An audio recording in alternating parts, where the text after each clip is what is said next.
Now, when it comes to security, NATO's approach to Russia is poised to feature high on the agenda today. Obviously, an important country from Norway's perspective, given you share a short border with Russia.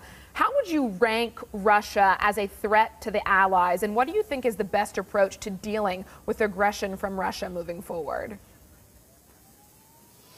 I think the biggest challenge from Russia these days has been its impact on hybrid warfare, on cyberspace, but of course it also has a much more potent military activity these days than it had if you look 10, 15 years back.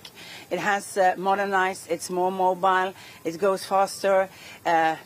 So it's important that NATO has a real deterrence policy, that we show that we can stop an aggression if it happens. But I think one of the issues on the NATO summit also about resilience in our societies is extremely important, because hybrid threats, cyberwarfare, division playing, as the US have seen earlier on, that's also part of the security and issues and how to destabilize democracies. Are NATO countries doing enough to develop that kind of high-tech warfare, or is there a risk that other countries like Russia, like China, are advancing more quickly? Well, I think it's obvious to see that they are moving faster these days. That's why it's also an important discussion. How can we cooperate even better on innovation, on making our defense industries work more together and not separately, so that we can build better systems in the future, be more efficient. But I also believe it's important to make sure that we train, exercise, that we are present, that we are surveilling. Norway has a border to Russia. We have a peaceful and quite good cooperation in the north where we have the border. But of course we know that we are placed in a part of the world where if something happens and Russia gets engaged in something, our coastline is fragile towards military activity.